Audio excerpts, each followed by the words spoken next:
Une semaine cruciale donc pour l'Europe et pour la Grande-Bretagne. C'est jeudi que les Britanniques vont se prononcer sur leur maintien ou non dans l'Union européenne. Une campagne qui a pris une tournure tragique avec l'assassinat de la députée Jo Cox alors qu'elle était en campagne pour le camp du Remain, du In. Merci Jean-Hervé Lorenzi de nous avoir rejoints. Vous présidez le Cercle des économistes et vous organisez les rencontres économiques d'Aix-en-Provence entre le 1er et le 3 juillet prochain sur le thème « Dans un monde de turbulences, qu'attend-on d'un pays ?» Et évidemment, de nombreux intervenants, des chefs d'entreprise, des ministres, et ça se prête particulièrement à la situation. Quel pays ? La Grande-Bretagne, mais aussi la France, et puis finalement l'Europe aussi comme continent. Bonsoir Laurent Vigone. Bonsoir. Merci d'être avec nous. Vous dirigez l'Institut Montaigne, un laboratoire d'idées d'inspiration libérale qui vient de publier une note dont on parle déjà beaucoup, Remain ou Brexit, c'est-à-dire Grande-Bretagne reste, Grande-Bretagne sort, et vous sous-titrez Europe prépare ton avenir, parce que c'est évidemment de cela dont il s'agit pour nous. Je vous propose d'écouter David Cameron aujourd'hui, dans un hommage qu'il a rendu à Jo Cox. On sait que David Cameron, il a posé ses conditions à la Commission européenne. Il est dans le camp du In, mais avec ses conditions. Regardez aussi l'émotion qui régnait aujourd'hui à Londres. Comme elle l'avait dit dans son premier discours, Jo était fière d'avoir été faite dans le Yorkshire et de servir cette région où elle avait grandi. Elle appartenait à cette région. Et dans une circonscription aux multiples ethnies et religions, elle avait fait en sorte que les gens appartiennent aussi à cette région. Les politiques de Jo étaient inspirées par l'amour. Les fusions et l'unité des hommages que nous avons vus ces derniers jours montrent la portée et l'impact de son extraordinaire message. En souvenir de Jo, prouvons que ces propos tenus ici dans cette chambre étaient vrais. Nous sommes bien plus unis et avons bien plus en commun que toutes les choses qui nous divisent. L'union et l'émotion unanime, concrètement, est-ce que ça peut changer une atmosphère? Il y a des sondages aujourd'hui qui indiquent que le camp du Remain, de la Grande-Bretagne qui reste, est remonté. Celui du Brexit reste très fort. Les bourses ont plutôt montré un signe d'optimisme. Laurent Vigone? Écoutez, c'est très difficile de prévoir ce qui va se passer. Moi, je veux retenir la dernière phrase de Cameron. Ce qui nous rapproche est évidemment plus fort que ce qui nous divise. Et le Premier ministre britannique, de ce point de vue-là, a joué à un jeu dangereux depuis 2013. Il a ouvert la porte à ce référendum, alors même qu'on est à un moment, c'est ce qu'on essaye de montrer dans la note qu'on a fait paraître aujourd'hui, on est à un moment où le Royaume-Uni peut se dire vis-à-vis de l'Europe qu'ils ont tout eu. Depuis 2005, l'élargissement s'est fait selon leur conception, leur point de vue. L'Europe est aujourd'hui beaucoup plus un grand marché, inabouti bien sûr, incomplet, un grand marché qu'une Europe puissance. Et c'est à ce moment-là où, d'une certaine façon, la victoire politique, idéologique des Britanniques est la plus marquée sur le continent européen, que par calcul électoral, il a décidé de jeter son pays dans une équation qui est objectivement très compliquée et qui fait peur, évidemment, à tout le continent européen, et qui par ailleurs nous affaiblit dans les yeux du reste du monde. Jean-Hervé Lorenzi. Bon, moi je trouve que c'est quand même très important de bien comprendre ce qu'explique ces 42 ou 45% de Brexit. Il y a quand même évidemment l'idée qu'ils veulent gérer eux-mêmes leur politique d'immigration, qui est quand même un sujet, y compris de l'immigration interne européenne. Oui, avec, en fait, c'est ça la nouveauté, c'est pas c'est l'immigration européenne. Européenne, avec cette histoire qui nous concerne aussi, de charge sociale. Vous savez, c'est la fameuse directive Bolkestein qui, quoi qu'il arrive, pose un problème. Oui, il a obtenu la création d'un mécanisme de sauvegarde, le Royaume-Uni. Donc, chaque État membre peut limiter les allocations versées à un travailleur européen dont les enfants sont restés dans l'État d'origine. Donc, ça veut dire que si vous allez travailler à Londres, eh bien, vos allocations seront limitées. Alors que si un Anglais aujourd'hui vient travailler en France, il a le même régime social. C'est quand même un sujet qui est quand même très important. Deuxième aspect, c'est on oublie toujours qu'ils ne font pas partie de la zone euro, qu'ils ont donc leur politique monétaire et le policy mix qu'on appelle budgétaire, etc. Ils souhaitent le conserver. Et puis, troisième point, l'idée qu'il y a quand même cette espèce de position entre, en gros, ce qu'on appelle le populisme, mais un peu à tort, c'est aussi populaire, les gens, et puis l'impression que c'est les cities, c'est-à-dire les financiers qui décident pour eux.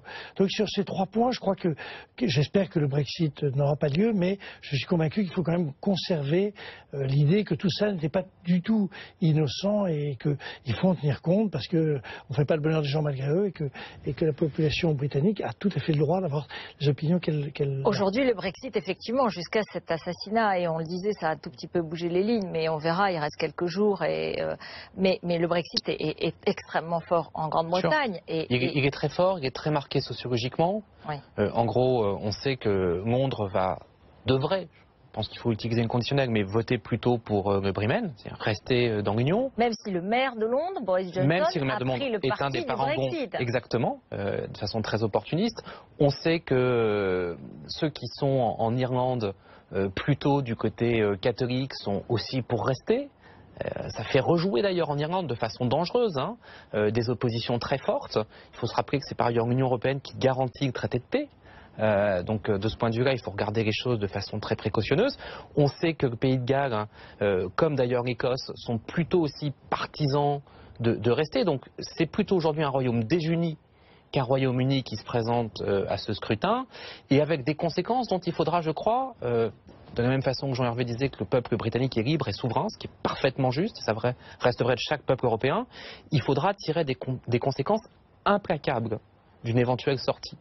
Être dedans, ça n'est pas être dehors. Ça n'est pas la même chose. C'est ce qu'on dit un certain nombre de dirigeants politiques français qui ont été bien timides. Macron, pour ne pas le citer, mais Wolfgang Schäuble, samedi dans Le Monde. Ouais. Le ministre des Finances allemand l'a dit il y a quelques jours dans le Spiegel, on ne peut pas être dehors et dedans, on ne peut pas avoir le meilleur des deux mondes. Si choix il y a, les conséquences seront très rudes. Alors justement, ceux qui sont contre le Brexit décrivent une forme d'apocalypse si la Grande-Bretagne sortait de l'Europe, c'est-à-dire un PIB qui baisserait entre 1 et 9%, plus de subventions européennes, des problèmes sans fin. C'est vrai ou c'est faux?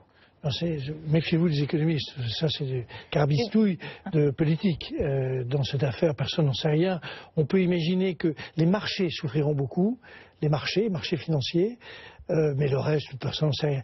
Non, j'ai eu le bonheur d'écouter dès ce matin, Laurent exprimer le fond de cette note. Ce qui est très important, c'est de comprendre que ce soit le Brexit ou pas le Brexit, de toute façon l'Europe se trouve le 24 en face de problèmes majeurs, parce que ce qui a été accordé aux Britanniques, s'il reste, et quand même pose le problème de l'unicité de notre marché, de notre fonctionnement. Et deuxième aspect, on voit bien qu'il y a quand même eu un peu un rejet d'une partie de la population. Donc il faut prendre ça en compte. Et la question fondamentale qu'on aura, soit on continue à dire, on fait un peu plus de fédéralisme, un peu plus, on en rajoute une petite louche et ça va marcher. Ou soit on dit, on remet tout à plat, est-ce qu'on continue à 28 ? C'est l'idée du noyau dur. Est-ce qu'on décide d'aller beaucoup plus loin dans les problèmes communs, sur les problèmes de sécurité, sur toute une série de problèmes. Donc, ce que vous dites, en fait, Laurent Bigot, c'est que le Remain, c'est-à-dire si la Grande-Bretagne reste à l'intérieur de l'Union européenne, ça reste quand même un problème. Il y a des conséquences importantes. De toute façon, vendredi prochain, je dirais, la face de l'Europe aura changé. Et bien sûr, parce que d'une certaine façon, il y a une certaine idée de l'Europe dont on savait qu'elle était en déshérence, mais dont on peut se dire aujourd'hui qu'on peut faire le deuil. Donc il faut quand même avancer maintenant. Si il y a Bremen, ça pose plusieurs problèmes. Premièrement, l'acte qui a été arrêté le 19 février dernier pour parvenir à un accord avec les Britanniques est un acte qui va venir en permanence s'opposer au droit communautaire. Lequel des deux droits, des statuts différents, quoi. Bien sûr, lequel des deux droits va l'emporter sur l'autre? Ça veut dire qu'il va y avoir toute une bataille juridique d'interprétation au cas par cas jurisprudentielle qui va être compliquée pendant des années. Deuxième élément, Jean-Hervé a tout à fait raison de me souligner, un certain nombre de pays vont faire ce qu'on appelle des demandes reconventionnelles, et demain les Pays-Bas, mais la Pologne, mais la Hongrie, mais la République tchèque, et pourquoi pas un jour la France, et la dire. France. Si eux y ont eu droit, moi j'aimerais tel ou tel aspect. Donc on va vers une Europe qui va être très à la carte.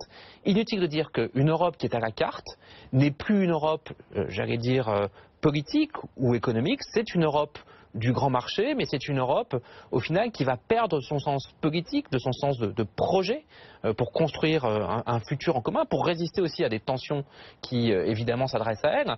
Et de ce point de vue-là, c'est un recul. De toute façon, d'ores et déjà, il faut se dire que Brexit ou Bremen, on est face à un recul, d'où la responsabilité éminente de deux pays, qui sont au centre qui seront dès le 24, au centre de discussion. La France et l'Allemagne, évidemment. évidemment. Mais avant d'évoquer cela, Est-ce qu'il y a le risque de réaction en chaîne en cas de Brexit? Parce oui, que bien vous sûr, savez bien, sûr, oui. Marine Le Pen, par exemple, parle de Frexit. Elle dit, si elle est élue, le lendemain, elle fait un référendum similaire à celui de Cameron. Le pays le plus évident sur ce domaine-là sont les Pays-Bas, qui avaient voté d'ailleurs non au traité.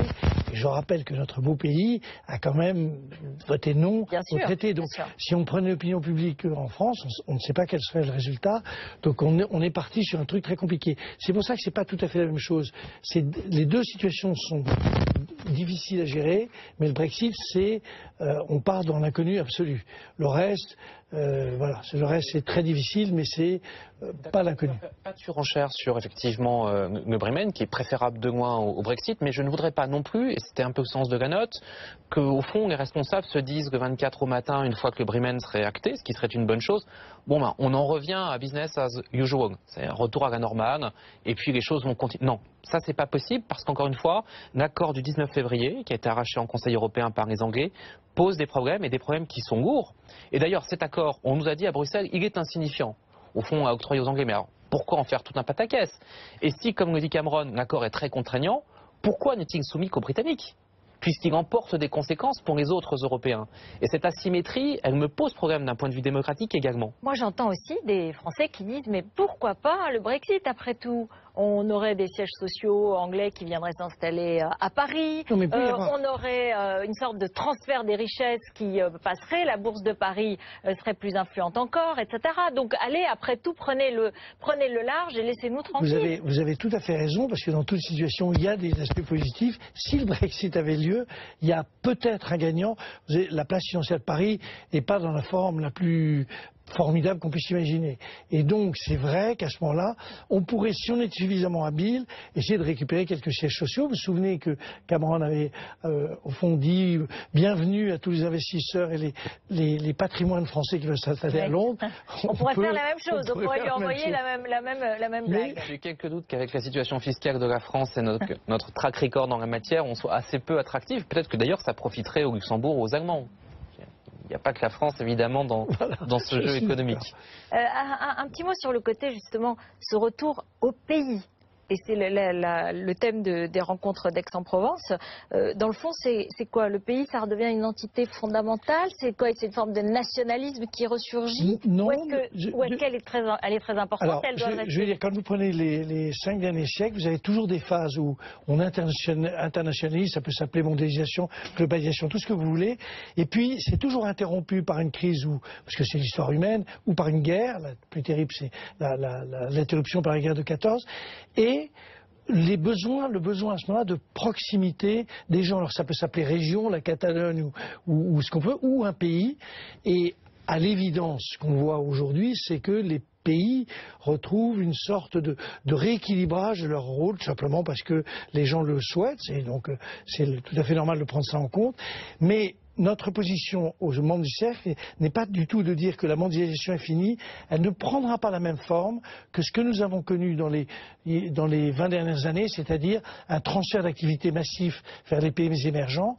On va revoir des pays et la manière de coopérer va changer. J'en prends un exemple. Peut-être plus le G20, parce que finalement ça marche pas très bien, mais l'histoire de la COP21, avec cette espèce d'ébullition de société civile, de gouvernement, c'est peut-être la manière dont on fera travailler les gens ensemble. Oui, le cercle économiste a eu du nez pour son thème cette année, parce que en réalité, regardez les États-Unis et l'Angleterre, c'est deux pays dont on peut dire objectivement qu'ils sont gagnants dans la mondialisation. Mais en réalité, aux États-Unis, on voit le phénomène Trump arriver, qui déjoue. Et en Angleterre, on voit effectivement Boris Johnson. Il y a un petit problème de micro. On est obligé de vous arrêter, mais vous nous expliquez que l'Angleterre et l'Amérique se retournaient, se repliaient un peu, les deux pays qui pourtant étaient les vainqueurs de la mondialisation. Merci beaucoup à tous les deux. C'est le 20h foot de Jean-Baptiste Boursier.